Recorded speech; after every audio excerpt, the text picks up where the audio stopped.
For $20, you get to crash out, get beat up by bugs, and chase anal beads like it's your 9 to 5. What more could you want? Today we're talking about why everyone's obsessed with Silksong.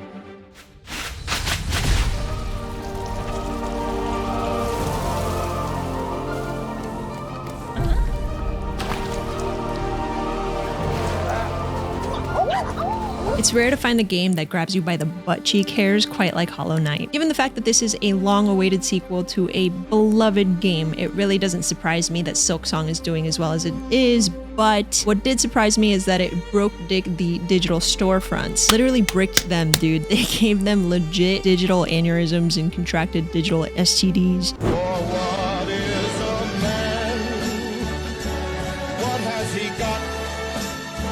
But before getting ahead of myself, let's go back to 2019 when Silksong was first announced. I already mentioned that Hollow Knight became an instant cult classic at the time that it came out, but people that didn't know what it was saw the reaction of Silksong's announcement and wanted to know what all the hullabaloogie was about behind this bug. It reignited, so to speak, the interest with the little bug boy and the little bug sword at the time. But then we got nothing. For years, no trailers, no updates, no bug. It was like an urban legend, like this Sasquatch of the gaming community. Many came to the conclusion that it was either canceled or indefinitely delayed, or it was just some fever dream that never even existed. In 2022, it popped its head back out, spat out a trailer, and then went right back into hiding like a little meerkat, reminding us that the project is indeed real and not some mass hallucination. And then boom, 2025 hits, and we not only got a sick, nasty trailer, but a release date. Okay, people, tomorrow morning, 10 a.m., Santa's coming to town. Santa! Oh my God! Santa here? I know him. I know him. So now that you know the ingenious hype buildup that Team Cherry cooked up, let's talk about the game itself. 3 people managed to teabag the entire gaming industry, turn it up on its head with a little bug game.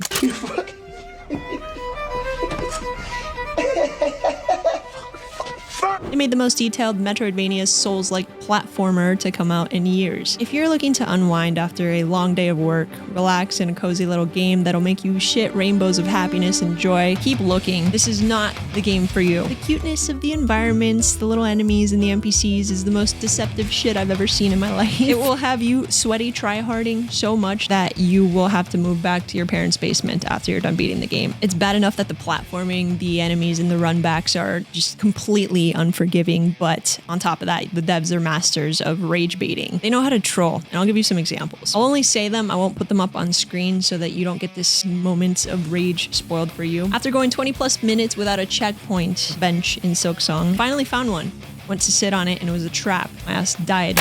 I'm not gonna lie, that one hurt a lot. There's also this area where they place an enemy deliberately at the top right of the screen so that I would be looking at that, and walked right into a floor trap that killed me. There was another area where I was jumping down, minding my own business. I couldn't see anything because it was pitch black, but it was jumping down a little path and it was going like this, pop, pop, pop, boom. Landed on a trap. That one didn't kill me, but the fucking rat that I landed on afterwards did. So I, still death. This level of trolling is undeniably evil, and they deserve jail time for putting me through this, but through the rage, I couldn't help but give the devs props for the immaculate level design that they put together. The interconnected maps flow together really well, and although I can easily get lost at times, it's always super rewarding when you find that shortcut that you really needed. I notoriously have the directional skills of a toddler, but I died so much and had to do those runbacks over and over again that it helped me memorize the maps. My skill issue paid off for once. Not only is it designed well mechanically, but it's also aesthetically beautiful. The way that the folly moves when you walk past it, the lights and the particle effects, the sound designs, all work together to create a well-oiled male stripper. I was genuinely surprised by the amount of detail they put into this game. For example, the ants in Marrow will carry the little bone remains off after you beat this specific enemy. It took me a while to realize they even did that, and I was honestly astonished by the level of detail poured into this game. I guess it's not hard to impress me, some animated ants carrying some animated bones, but it's the little things that bring me the biggest joys because it really showcases how much time and effort they put into the details of this game. I can't even be mad at that point that they took as long as they did to deliver, because when they delivered, they delivered. Aside from that, Silksong is peak Metroidvania experience. The game doesn't ever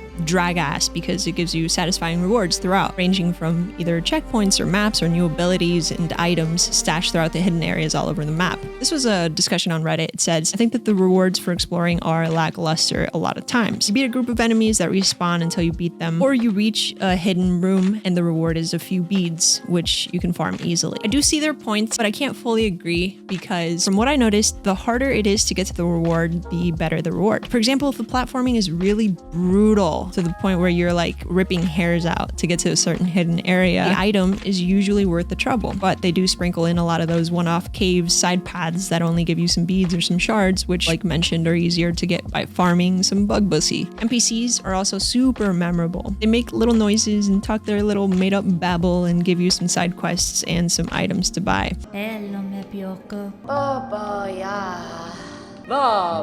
This makes up a huge part of the hype within the community, which I was kind of surprised about, if I'm honest, but it adds to the overall charm that makes it stand out in the genre. And sometimes that's what you need in a game that is a part of a genre that has been done over and over again. You gotta do things to stand out. The